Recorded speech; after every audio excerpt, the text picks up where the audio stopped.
एक बार की बात है कि एक राजकुमार शिकार खेलने के लिए अपने पिता के वजीर के बेटे के साथ बाहर गया।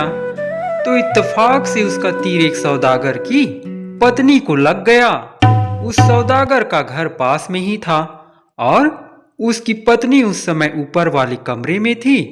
राजकुमार ने वह तीर उस मकान की खिड़की की दीवार पर बैठी एक चिड़िया को मारा था, पर वह तीर जाकर सौदागर की पत्नी को लग गया। राजकुमार को पता ही नहीं था कि उस कमरे में कोई था, वरना वह तीर उस तरफ मारता ही नहीं। यह ना जानते हुए कि वहां क्या हुआ था, राजकुमार और वजीर का बेटा दोनों वहां से चले आए। वजीर का बेटा राजकुमार को तसल्ली देता चला आ रहा था, क्योंकि उससे निशाना चूक गया था। इत्तेफाक से उसी समय सौदागर अपनी पत्नी से कुछ पूछने गया तो उसने उसको फर्श पर लेटे पाया। देखने में वह मरी जैसी लग रही थी और एक तीर उसके सिर से आधा गज की दूरी पर पड़ा हुआ था। उसको मरा जानकर वह खिड़की की तरफ दौड़ा और चिल्लाया, चोर चोर, उन्होंने मेरी पत्नी को मार दिया। उसका चिल्लाना सुनकर तुरंत ही पड़ोसी वहां इकट्ठा हो गए। उधर उसके नौकर भी यहां देखने के लिए ऊपर आ गए कि क्या मामला था। हुआ यहां था कि वह स्त्री मरी नहीं थी, केवल बेहोश हो गई थी। बस उसकी छाती पर एक छोटा सा घाव था, जहां राजकुमार का तीर छूकर नीचे गिर गया था। जैसे ही वहां होश में आई तो उसने बताया कि बाहर दो आदमी थे जिनके हाथों में तीर कमान थे, और जब वहां खिड़की के पास खड़ी हुई थी तो उनमें से एक ने उसकी तरफ जानबूझकर उसके ऊपर तीर चलाया था। यह सुनकर सौदागर राजा के पास गया और जो कुछ हुआ था जाकर उसको बताया। इस बुरे काम को सुनकर राजा बहुत गुस्सा हुआ और बोला कि पता चल जाने पर वह अपराधी को कड़ी से कड़ी सजा देगा। उसने सौदागर को वापस भेज दिया कि वह उसे यहां पूछकर उसे बताए कि अगर उसने अपराधी को देखा तो क्या वह उसको पहचान सकेगी। सौदागर की पत्नी ने जवाब दिया, यकीनन मैं उसको शहर भर के सब आदमियों में पहचान सकती हूं। सौदागर जब यह जवाब लेकर राजा के पास पहुंचा तो राजा ने कहा, मैं कल तुम्हारे घर के सामने से इस शहर के सारे आदमियों को जाने के लिए कहूंगा। तुम अपनी पत्नी को अपनी खिड़की के पास खड़ी रहने को कहना, ताकि जब यह नीच काम करने वाला वहां से गुजरे तो वह उसको पहचान ले। अगले दिन इस बात का शाही फरमान निकलवा दिया गया कि शहर के सारे आदमी उस सौदागर के मकान की खिड़की के सामने से होकर गुजरे। सो सब आदमी जो 10 साल से ऊपर के थे एक जगह इकट्ठा हुए और लाइन बनाकर सौदागर के घर की खिड़की के पास से गुजरे। हालांकि राजकुमार और वजीर का बेटा दोनों ही को इस जुलूस में शामिल नहीं किया गया था, पर इत्तेफाक से वे दोनों भी भीड़ के साथ उसी समय वहां से गुजरे। वे लोग वहां तमाशा देखने के लिए आए थे। जैसे ही वे दोनों उसकी खिड़की के सामने से गुजरे, सौदागर की पत्नी ने उन्हें पहचान लिया और राजा को जाकर बताया। राजा शुरू से ही लोगों के जाते हुए देख रहा था। आश्चर्य से बोला, क्या मेरा अपना बेटा और मेरे वजीर का बेटा, इन लोगों ने दूसरों के लिए यहाँ क्या उदाहरण रखा है। इन दोनों को सजा मिलनी चाहिए। वजीर बोला, सरकार ऐसा मत कीजिए, मैं आपसे प्रार्थना करता हूँ। इस मामले की पहले ठीक से जांच होनी चाहिए कि ऐसा कैसे हुआ, उसके बाद ही कुछ विचार कीजिएगा। फिर वहां दोनों नौजवानों की तरफ देखता हुआ बोला, तुमने ऐसा बेरहम काम कैसे किया। जवाब राजकुमार ने दिया, मैंने अपना तीर एक चिड़िया को मारने के लिए चलाया था, जो एक खुली हुई खिड़की की दीवार पर बैठी थी। मेरा निशाना चूक गया। मुझे ऐसा लगता है कि शायद उस खिड़की के पास इस सौदागर की पत्नी खड़ी होगी, तो वहां तीर उसको जाकर लग गया।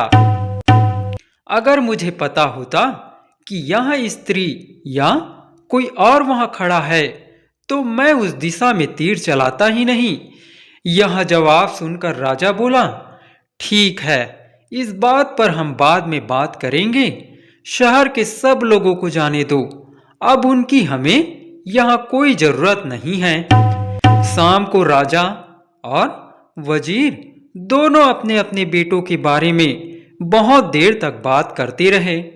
राजा यहाँ चाहता था कि दोनों को सजा दी जाए, पर वजीर का सोचना यहाँ था कि सजा केवल राजकुमार को ही मिलनी चाहिए।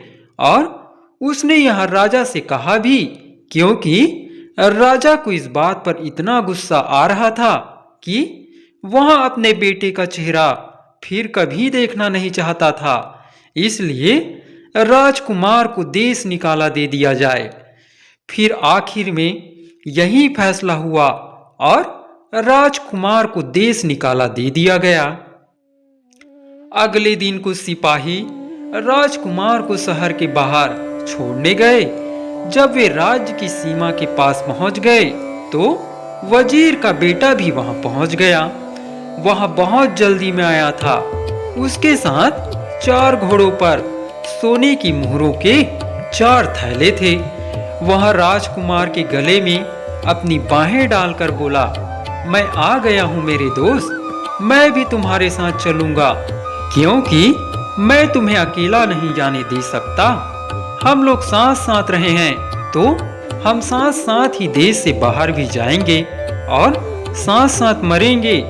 अगर तुम मुझे प्यार करते हो तो मेहरबानी करके मुझे वापस मत भेजना। राजकुमार बोला, एक बार फिर सोच लो मेरे दोस्त कि तुम क्या कर रहे हो। मुझे कई मुसीबतों का सामना करना पड़ सकता है। तुम मेरे साथ अपना देश और अपना घर क्यों छोड़ना चाहते हो? वजीर का बेटा बोला, क्योंकि मैं तुम्हें बहुत प्यार करता हूँ और तुम्हारे बिना कभी खुश नहीं रह सकता। सो दोनों दोस्त यानी राजकुमार और वजीर का बेटा हाथ में हाथ डाले देश की सीमा से बाहर निकलने के लिए जल्दी जल्दी चल दिए। अपने पिता के राज्य की सीमा पर पहुंचकर राजकुमार ने सिपाहियों को कुछ सोना दिया और उनसे वापस लौट जाने के लिए कहा। सिपाहियों ने राजकुमार से पैसा लिया और वापस लौट गए, पर वे वहां से बहुत दूर नहीं गए, बल्कि कुछ चट्टानों और झाड़ियों के पीछे छिप गए, ताकि वे यह बात यकीन के साथ कह सके कि राजकुमार वापस नहीं आया। दोनों दोस्त चलते रहे और एक गांव में आ पहुंचे। वहां रात उन्होंने वहां लगे एक बड़े से पेड़ के नीचे बिताने की सोची। राजकुमार ने आग जलाने की तैयारी की और सोने के लिए बिस्तर तैयार किया, जिसे वे अपने साथ लेकर आए थे।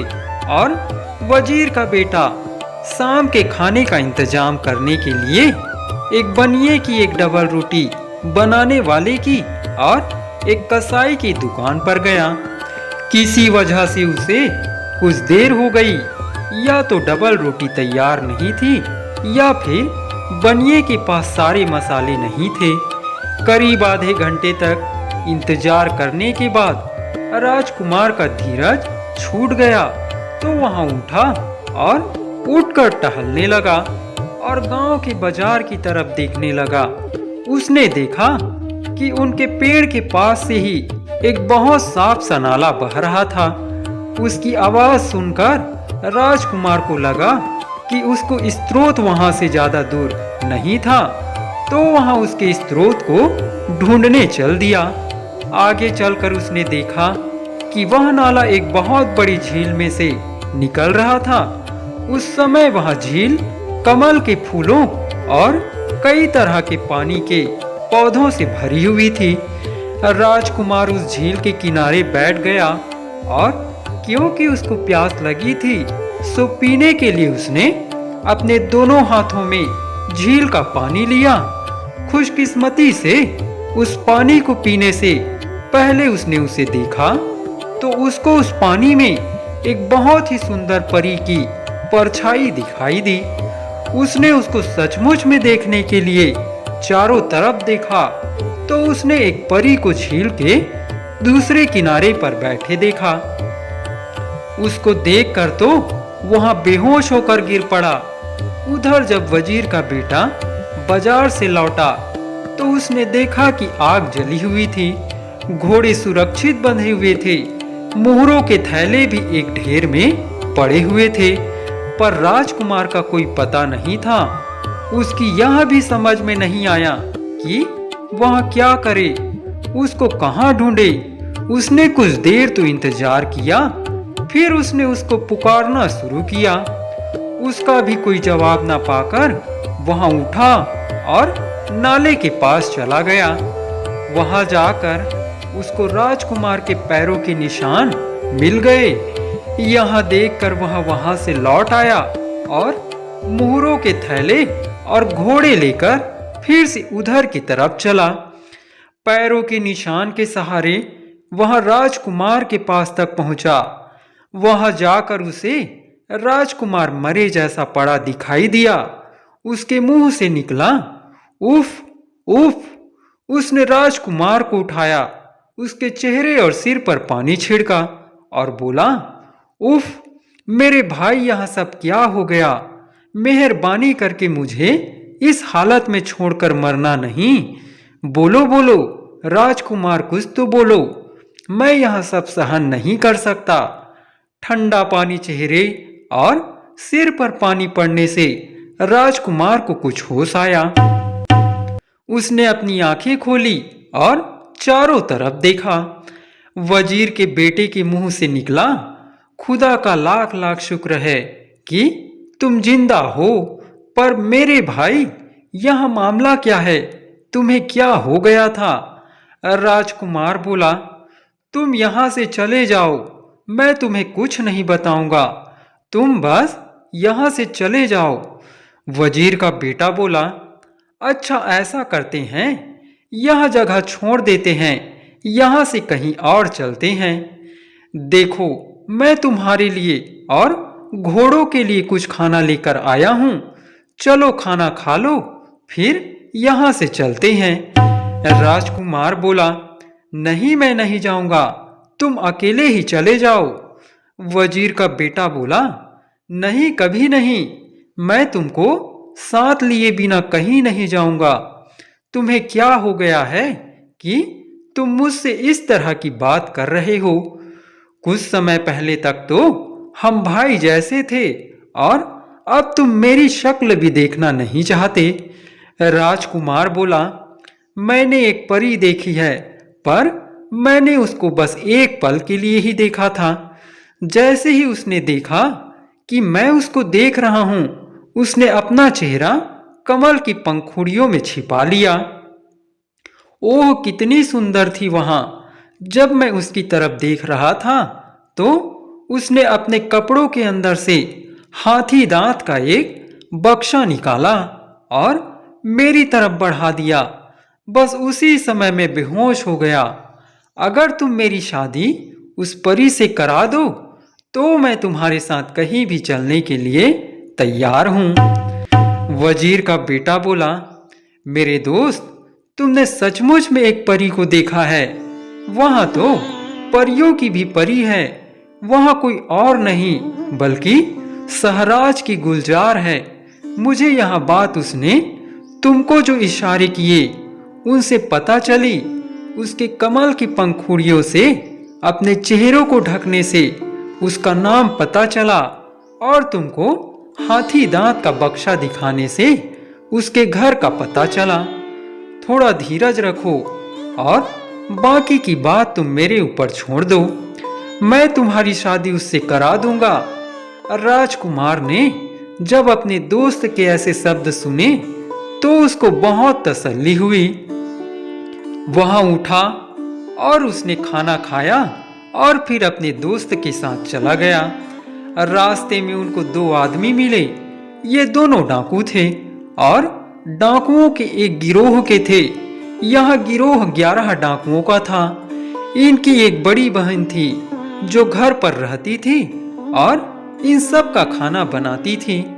बाकी के 10 दो के समूह में देश में इधर उधर चारों तरफ जाया करते थे और उन यात्रियों को लूटा करते थे जो या तो उनसे लड़ नहीं पाते थे या फिर उन यात्रियों को आराम करने के लिए अपने घर बुलाते थे जो उन दोनों से बहुत ज्यादा ताकतवर होते थे और वे उनसे लड़ नहीं पाते थे। वहां वे सब मिलकर उनसे लड़ लेते थे और उनको लूट लेते थे।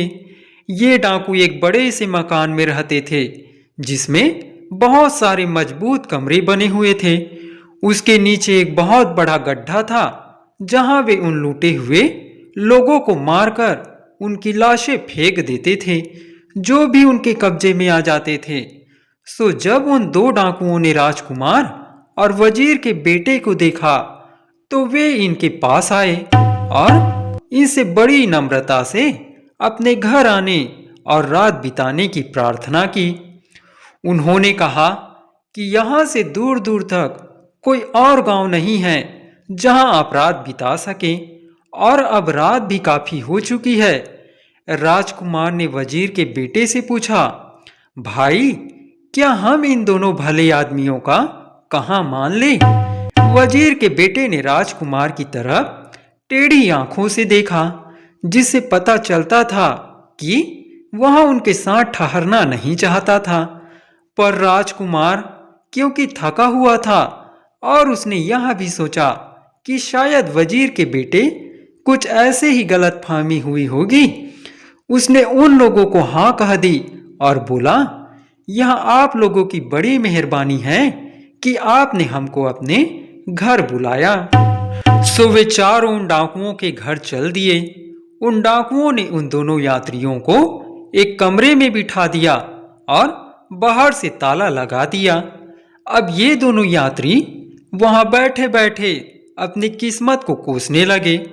वजीर के बेटे ने कहा, अब रोने से कोई फायदा नहीं है, मैं इस खिड़की के ऊपर चढ़कर देखता हूँ कि यहाँ से बाहर निकलने का कोई रास्ता है कि नहीं। यहाँ कहकर वहां खिड़की पर चढ़ा और फुसफुसा कर बोला, हाँ है, इसके नीचे एक गड्ढा है जिसके चारों तरफ ऊंची दीवार है। मैं उसमें कूदता हूँ और जाकर इधर उधर देखता हूँ। तुम तब तक यहीं ठहरो और जब तक मैं लौट कर आऊं तब तक मेरा इंतजार करो।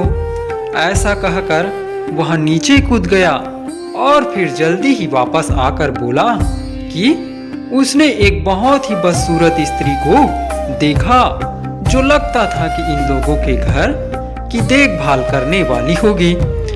वजीर के बेटे का प्लान यह था कि वह अपनी बात इस बदसूरत स्त्री को बताएगा और उससे वहां से निकलने में इस शर्त पर सहायता मांगेगा कि वहां से बाहर निकलकर राजकुमार उससे शादी कर लेगा। इस पर वहां उसको अपने कमरे तक लेकर आएगा। वहां यकीनन उनको वहां से निकालने के बदले में हमारा वायदा पूरा करने के लिए कहेगी। राजकुमार पहले तो उससे कुछ ना नुकुर करेगा पर फिर राजी हो जाएगा। यह है मेरा प्लान। राजकुमार ने उसकी यह बात मान ली। सो वजीर का बेटा उस स्त्री के पास चल दिया। वहां पहुंचा तो वहां स्त्री रो पड़ी। उसने पूछा, आप क्यों रोती हैं? वह बोली, मैं यही सोचकर रोती हूँ कि अब आप लोगों का समय पूरा हो चुका है। वजीर का बेटा बोला, आप रोइए नहीं, बल्कि आप राजकुमार से शादी कर लीजिए। आप आइए और राजकुमार से इस प्लान पर बात कर लेते हैं। वहां स्त्री वजीर के बेटे के साथ चल दी। कमरे में आने के बाद वजीर के बेटे ने राजकुमार से उससे शादी करने के लिए कहा, लेकिन राजकुमार ने उसे शादी करने से मना कर दिया। उसने कहा कि वह इस मकान के कमरे में पड़ा पड़ा सड़ जाएगा, पर ऐसी स्त्री से कभी शादी नहीं करेगा। इस पर वजीर का बेटा उसके पैरों पर गिर पड़ा और उससे तब तक प्रार्थना करता रहा जब तक वहां उससे शादी करने के लिए राजी नहीं हो गया। राजकुमार की हाँ सुनकर वह स्त्री बहुत खुश हुई और उनको एक चोर दरवाजे से होकर बाहर निकाल कर ले गई। वजीर के बेटे ने पूछा, पर हमारे घोड़े और सामान कहाँ हैं? स्त्री बोली, तुम उनको यहाँ नहीं ला सकते। उनको यहाँ लाने का मतलब है किसी और रास्ते से जाना, और किसी और रास्ते से जाने का मतलब है कब्र में पैर देना। वजीर का बेटा बोला, पर उनका हमारे साथ होना जरूरी है। स्त्री फिर बोली, ठीक है, फिर वे भी इसी रास्ते से जाएंगे। मेरे पास एक जादू है जिससे मैं किसी को भी पतला या मोटा बना सकती हूँ। सो वजीर का बेटा चुपचाप अपने घोड़े को ले आया और उस जादू को उनके ऊपर पढ़कर उनको इतना पतला बना लिया कि वे उस तंग रास्ते से गुजर सके। जैसे कोई कपड़ा निकल जाता है, वहां से बाहर निकलकर वहां उनको फिर से पहले वाले रूप में ले आया। बाहर निकलते ही वह अपने घोड़े पर चढ़ गया और दूसरे घोड़े की लगाम पकड़ ली। ऐसा ही उसने राजकुमार से भी करने के लिए कहा। राजकुमार भी मौका देखकर तुरंत ही अपने घोड़े पर चढ़ गया और दूसरे घोड़े की लगाम पकड़ ली। जैसे ही वे दोनों अपने अपने घोड़ों पर चढ़े, वे वहां से भाग निकले। उनको भागते देखकर वह स्त्री चिल्लाई, अरे रुको तो, मुझे भी साथ ले लो, मुझे यहाँ अकेला मत छोड़ो। मेरे भाइयों को मेरे इस काम का पता चल जाएगा और वे मुझे मार डालेंगे। वजीर का बेटा वहीं से चिल्लाया, तो तुम भी हमारे साथ भागो ना, देखो हम कोई खास तेज नहीं भाग रहे हैं। वहां स्त्री उनके पीछे जितना तेज वहां भाग सकती भागी, फिर भी वहां उनसे काफी दूर थी। वजीर के बेटे ने जब यहाँ देखा कि वे अब खतरे से बाहर हैं, तो वहां अपने घोड़े से उतरा और उस स्त्री को पकड़कर एक पेड़ से बांधकर उसकी खूब पिटाई की। वहां बोला, ओ बदसूरत स्त्री, अगर तुझे तेरे भाइयों ने ढूंढ लिया तो तू उनसे कहना कि हम देव थे, इसलिए वहां से भाग गए। चलते चलते वे फिर एक गांव में पहुंचे और रात को वहीं रुक गए। अगली सुबह वे फिर वहां से चल दिए और हर आने जाने वाले से सहराज का पता पूछते रहे। आखिरकार वे इस शहर में आ पहुंचे। यहाँ पहुंचकर वे एक ऐसी बुढ़िया की झोपड़ी में ठहर गए, जिससे उनको लगा कि उससे उनको डरने की कोई जरूरत नहीं है और वहां वे शांति से रह सकते हैं। पहले तो उस बुढ़िया को उनका अपने घर में ठहराने का विचार कुछ जमा नहीं, पर जब उसने उन दोनों को पानी पिलाया तो राजकुमार ने उसके प्याले में, जिसमें उसने उसको पानी दिया था, एक मुहर डाल दी और वजीर के बेटे ने भी ऐसा ही किया। तो इससे उसका मन बदल गया और उसने उन दोनों को कुछ दिनों के लिए अपने घर ठहरा लिया। जैसे ही बुढ़िया का अपने घर का काम खत्म हुआ तो वहां अपने मेहमानों के पास आकर बैठ गई। वजीर के बेटे ने ऐसा बहाना किया जैसे वह वहां की जगह और लोगों के बारे में कुछ जानता ही नहीं है। उसने बुढ़िया से पूछा कि क्या उस शहर का कोई नाम है? बुढ़िया बोली, अरे बेवकूफ, है ना, हर छोटे से छोटा गांव जो किसी भी शहर से बड़ा है, जैसा कि यहाँ है, उसका नाम है। तो इस शहर का नाम क्या है? बुढ़िया बोली, इस शहर का नाम है सहराज। क्या तुमको नहीं मालूम? मुझे लगा कि इसका नाम तो दुनिया भर को मालूम होगा। शहर का नाम सुनकर राजकुमार ने एक गहरी सांस ली। वजीर के बेटे ने राजकुमार को इशारे से कहा कि चुप रहो, वरना तुम अपना भेद खोल दोगे।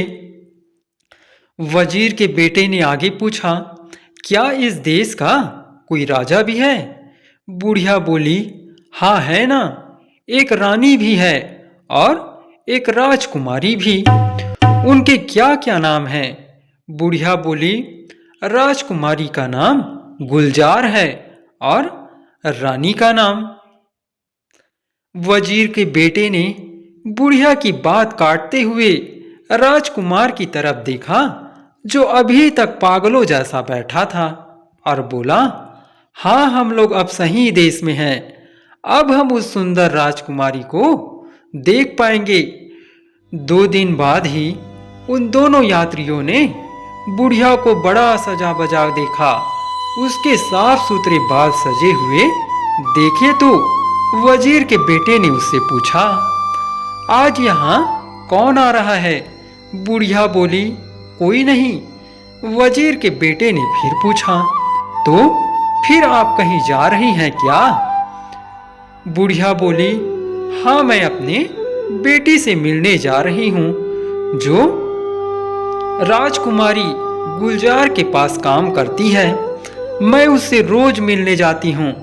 मुझे उससे मिलने कल भी जाना चाहिए था। अगर तुम लोग यहाँ ना आए होते और मेरा सारा समय तुम लोगों ने ना ले लिया होता। वजीर का बेटा बोला, ख्याल रखना कि तुम हमारे बारे में किसी से कुछ कहना नहीं, जिससे राजकुमारी को कुछ पता चले।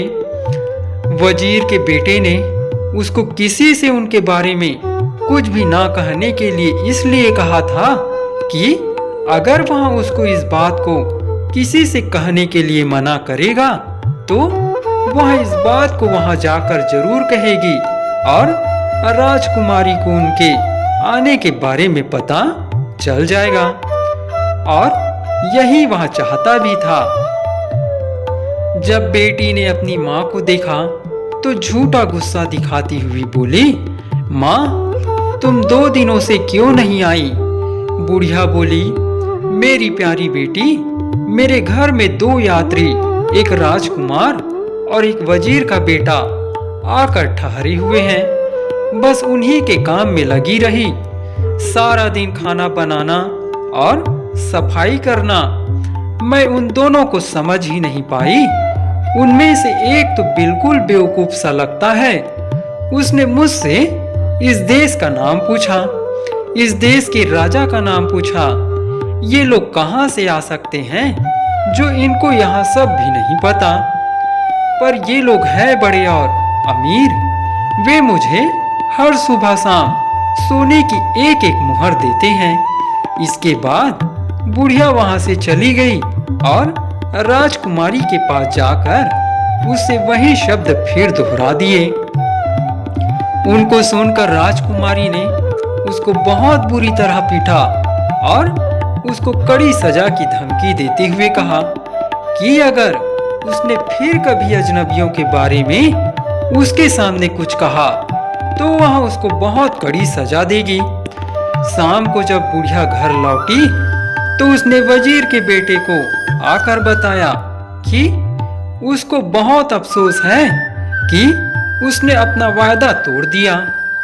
फिर कैसे राजकुमारी ने उसको पीटा, क्योंकि उसने उन दोनों के बारे में उसको बताया था। राजकुमार उसकी सब बातें सुन रहा था, सो उसके मुंह से निकला, उफ उफ। जब इन आदमियों के बारे में सुनकर ही उसके गुस्से का यह हाल है तो उनको देखकर क्या होगा। वजीर का बेटा आश्चर्य से बोला, तुम गुस्से की बात करते हो, वह तो तुमको देखकर ही खुशी से फूल जाएगी। मैं जानता हूँ उसने जिस तरीके से इस बुढ़िया के साथ बर्ताव किया है, उसे साफ पता चलता है कि वह तुमसे कह रही है कि आने वाले अगले काले पांख में तुम उससे जाकर मिलो। यह सुनते ही राजकुमार के मुंह से निकला, या अल्लाह तेरा लाख लाख शुक्र है। अगली बार जब वह बुढ़िया फिर महल गई तो गुलजार ने अपनी एक नौकरानी को बुलाया और उसको उस कमरे में दौड़ कर आने के लिए कहा, जिसमें वह उस बुढ़िया से बात करे, और यह भी कहा कि अगर बुढ़िया यहाँ पूछे कि क्या मामला है तो वहां कहे कि राजा के हाथी पागल हो गए हैं और वे शहर और बाजार की तरफ भाग रहे हैं। रास्ते में जो भी मिलता है वे सबको बर्बाद करते जाते हैं। नौकरानी ने उसका कहना माना और उस कमरे में जाकर उसने वही कहा जो राजकुमारी ने उससे कहने के लिए कहा था। बुढ़िया यहाँ सुनकर डर गई। उसने सोचा कि कहीं ऐसा ना हो कि वे हाथी उसकी झोपड़ी को गिरा दे और उस राजकुमार और उसके दोस्त को मार दे। सो उसने राजकुमारी से घर जाने की इजाजत मांगी, जो उसको मिल गई। राजकुमारी के पास एक जादू का झूला था, जिस पर जब कोई बैठ जाता था तो वहां उसको वहीं ले जाता था जहां उसके ऊपर बैठने वाला चाहता था। उसने पास खड़ी हुई एक नौकरानी से वह झूला लाने के लिए कहा। जब वह झूला आ गया तो उसने बुढ़िया को उस पर बैठने और अपने घर जाने की इच्छा प्रकट करने के लिए कहा। बुढ़िया उस पर बैठ गई और तुरंत ही अपने घर सुरक्षित पहुंच गई। वह घर पहुंचकर यह देखकर बहुत खुश हुई कि उसके मेहमान सुरक्षित थे। वह बोली, ओहो, मुझे लगा कि वे कहीं तुम लोगों को ना मार दे।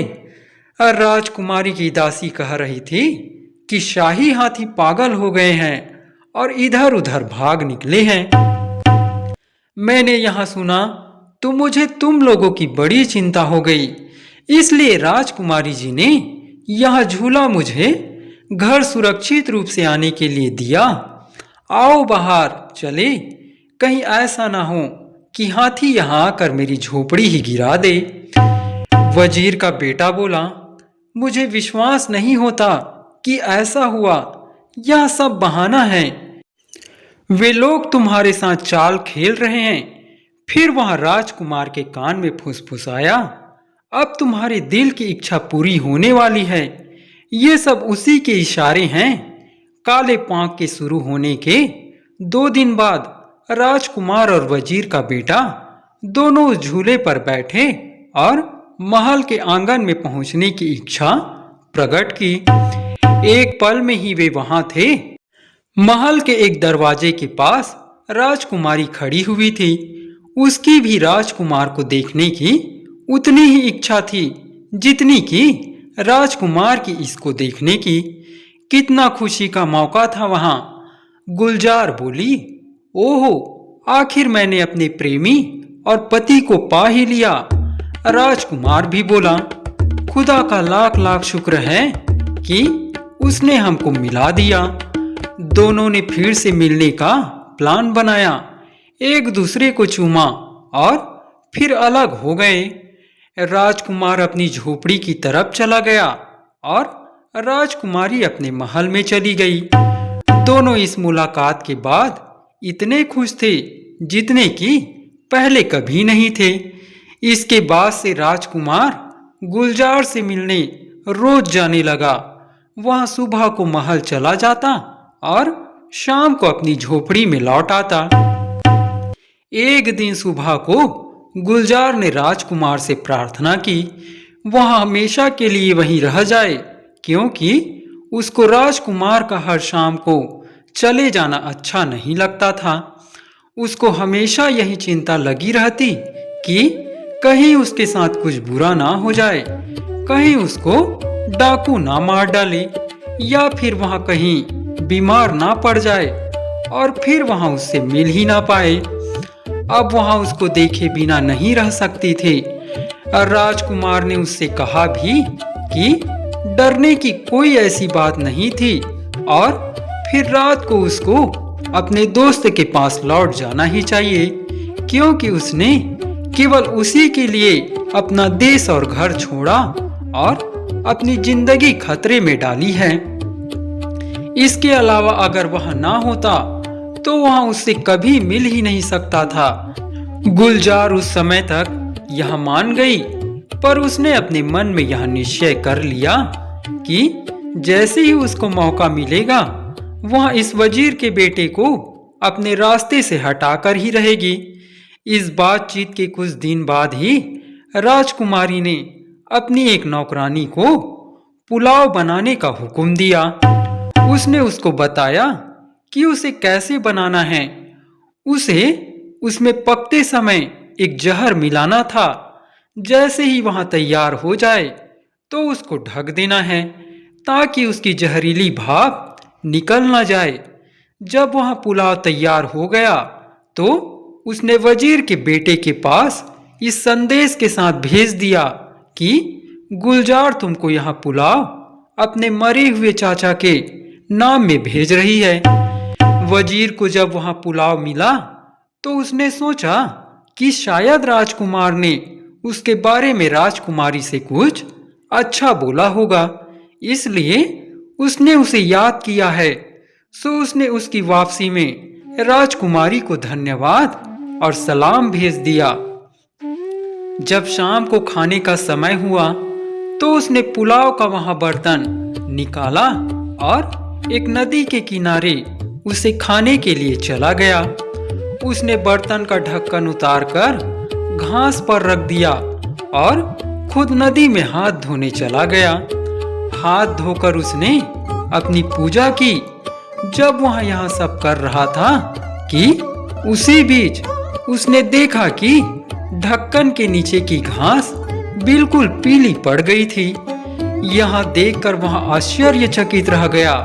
उसको शक हुआ कि उस पुलाव में जहर था। सो उसने उसमें से थोड़ा सा पुलाव निकालकर पास में बैठे कौवे की तरफ फेंका। जैसे ही कौवे ने उसे खाया तो वे तो एकदम ही मरकर नीचे गिर पड़े। वजीर के बेटे के मुंह से निकला, अल्लाह का शुक्र है कि उसने इस समय मुझे मरने से बचाया। जब शाम को राजकुमार महल से घर लौटा तो वजीर का बेटा बहुत उदास और दुखी था। राजकुमार ने अपने दोस्त के इस बदलाव को देखा तो उसने उससे पूछा कि इस बदलाव की क्या वजह थी। तुम क्यों उदास और दुखी हो क्या? इसलिए कि मैं रोज महल में इतनी देर देर तक रहता हूँ। वजीर के बेटे ने तुरंत जान लिया कि राजकुमार को इस जहर के बारे में कुछ पता नहीं है। वह इस चाल से बिल्कुल अनजान है। सो उसने उसे सब कुछ बता दिया। वह बोला, देखो इस रुमाल में उस बर्तन का बचा कुछ पुलाव है जो राजकुमारी जी ने मुझे सुबह अपने मरे हुए चाचा के नाम पर भेजा था। यह जहर से भरा हुआ है। यह तो अल्लाह का शुक्र है कि मुझे समय रहते पता चल गया, वरना मैं तो आज गया था। राजकुमार को यह सुनकर बड़ा आश्चर्य हुआ। वह बोला, मेरे भाई, यह काम कौन कर सकता है? ऐसा कौन सा आदमी है जिसको तुमसे दुश्मनी हो? वजीर का बेटा बोला, राजकुमारी गुलजार, सुनो, जब तुम अगली बार उससे मिलने जाओ तो मैं तुमसे विनती करता हूं कि तुम थोड़ी सी बर्फ ले जाना और उससे मिलने से ठीक पहले उसमें से थोड़ी सी बर्फ अपनी दोनों आंखों में डाल लेना। इससे तुम्हारी आंखों में आंसू आ जाएंगे। उनको देखकर गुलजार तुमसे पूछेगी कि तुम क्यों रो रहे हो। तुम उससे कहना कि अचानक आज सुबह तुम्हारा दोस्त मर गया है, तुम इसलिए रो रहे हो। और देखो, यह शराब और यह फावड़ा भी तुम अपने साथ लेते जाओ। जब तुम अपने दोस्त की मौत की वजह से बेहोश से होने लगो तो तुम उसे यह शराब पीने के लिए कहना। यह शराब थोड़ी तेज है, इसको पीते ही वहां बेहोश होने लगेगी और गहरी नींद सो जाएगी। तब तुम यह फावड़ा गर्म करना और उसकी पीठ पर इसे निशान बना देना। यह करके तुम उसका मोती का हार और यह फावड़ा दोनों अपने साथ लेकर वापस आ जाना। इस सब को करने में डरना नहीं, क्योंकि जब तुम यहाँ सब काम पूरा कर लोगे तो यहाँ तुम्हारे लिए अच्छी किस्मत और खुशी लेकर आएगा। मैं देखूंगा कि राजकुमारी के पिता और उनका सारा दरबार उससे तुम्हारी शादी के लिए हाँ कर देंगे। राजकुमार ने कहा कि ठीक है, वह वैसा ही करेगा जैसा उसने उससे करने के लिए कहा है, और उसने वैसा ही किया भी। अगली रात जब राजकुमार राजकुमारी गुलजार से मिलकर उसके महल से लौटा तो राजकुमार और वजीर के बेटे ने घोड़े और मुहरों के थैले लिए और एक कब्रिस्तान की तरफ चल दिए, जो वहां से करीब 1 मील की दूरी पर था। उन लोगों ने यहाँ प्लान बनाया कि वजीर का बेटा एक फकीर बनेगा और राजकुमार उस फकीर का चेला और नौकर बनेगा। अगली सुबह जब गुलजार होश में आई तो उसको अपनी पीठ में जलन भरा दर्द महसूस हुआ और उसका मोतियों का हार गायब था। उसने तुरंत ही अपने हार की चोरी की खबर तो राजा को दी, पर अपनी पीठ के बारे में उसे कुछ भी नहीं बताया। और राजा ने जब इस चोरी के बारे में सुना तो उसे बहुत गुस्सा आया और उसने अपने राज्य में इस चोरी की घोषणा करवा दी। घोषणा सुनकर वजीर का बेटा बोला, यहाँ सब ठीक हो रहा है मेरे भाई, तुम डरो नहीं, तुम यहाँ हार लो और बाजार जाकर इसको बेचने की कोशिश करो। राजकुमार उस हार को लेकर बाजार में एक सुनार की दुकान पर गया और उससे उसे खरीदने के लिए कहा। सुनार ने उससे पूछा कि उसको उसका कितना पैसा चाहिए। राजकुमार बोला, मुझे इसका 50,000 रुपया चाहिए। सुनार बोला, ठीक है, तुम यहीं बैठो और मेरा इंतजार करो जब तक मैं इसका पैसा लेकर आता हूँ। राजकुमार वहां सुनार का बहुत देर तक इंतजार करता रहा। तब कहीं जाकर सुनार वापस आया, पर साथ में वहां कोतवाल और कुछ पुलिस वालों को भी लाया था। कोतवाल ने आते ही राजकुमार को राजकुमारी का हार चुराने के जुर्म में अपनी हिरासत में ले लिया। कोतवाल ने उससे पूछा कि उसको यहाँ हार कहाँ से मिला। राजकुमार ने उसे बताया कि यहाँ हार मुझे एक फकीर ने दिया है, जिसके पास मैं काम करता हूँ। उसने मुझे यहाँ हार बाजार में बेचने के लिए दिया है। अगर आप मुझे इजाजत दे तो मैं आपको उस फकीर के पास ले चलता हूँ। कोतवाल राजी हो गया। राजकुमार तब कोतवाल और पुलिस को फकीर के पास ले गया, जहाँ उसने फकीर को छोड़ा था। वहां पहुंचकर उन्होंने देखा कि फकीर अपनी आंखें बंद किए बैठा है और अपनी प्रार्थना कर रहा है। जब फकीर की प्रार्थना खत्म हो गई तो कोतवाल ने उससे पूछा कि उसके पास राजकुमारी का हार कैसे आया। फकीर बोला, तुम राजा को यहाँ लेकर आओ, तब मैं तुम्हें यहाँ सब उन्हीं के सामने बताऊंगा। और राजा को वहां लाया गया और राजा उस फकीर को देखकर उसके सामने अपना गुस्सा ना दिखा सका कि कहीं ऐसा ना हो कि अल्लाह का गुस्सा उसके ऊपर पड़ जाए। बड़ी नम्रता से उसने अपने हाथ जोड़कर उससे पूछा, आपको मेरी बेटी का यहाँ हार कैसे मिला। फकीर बोला, कल रात हम यहाँ पर इस कब्र के पास बैठे हुए थे और अल्लाह की प्रार्थना कर रहे थे कि एक लड़की जो राजकुमारी जैसी पोशाक पहने थी यहाँ आई और एक कब्र में से एक लाश निकालकर खाने लगी, जिसको कुछ दिन पहले ही दफनाया गया था। यह देखकर मुझे गुस्सा आ गया और मैंने उसकी पीठ पर उस फावड़े से चोट की जो उस समय यहाँ आग में पड़ा था। चोट खाकर वहां यहाँ से भागी तो जल्दी में उसका हार नीचे गिर पड़ा। आपको मेरी इस बात पर आश्चर्य तो जरूर हो रहा होगा, पर यहाँ साबित करना कोई मुश्किल काम नहीं है। आप अपनी बेटी को बुलाइए और देखिए कि उसकी पीठ पर फावड़े के जले का निशान है या नहीं। आप जाकर देखिए और अगर जैसा मैं कहता हूँ वह सच है तो उसे यहाँ लाइए, मैं उसको सजा दूंगा। यहाँ सुनकर राजा को फकीर की बातों पर विश्वास तो नहीं हुआ, पर उसके पास और कोई चारा नहीं था, सो वह तुरंत ही महल लौट गया और अपनी बेटी की पीठ देखने के लिए कहा। दासी ने आकर राजा को बताया कि फकीर की बात सच थी, उसकी पीठ पर फावड़े के जले का निशान था। यह सुनकर राजा के गुस्से का पारावार न रहा। उसने कहा कि राजकुमारी को तुरंत ही मार दिया जाए। दासी बोली, नहीं नहीं हुजूर, हम इसे क्यों मारे? हमको इसे उसी फकीर के पास भेज देना चाहिए जिसको इसका हार मिला है, ताकि वही इसको अपनी मनचाही सजा दे सके। राजा राजी हो गया और राजकुमारी को फकीर के पास भेज दिया गया।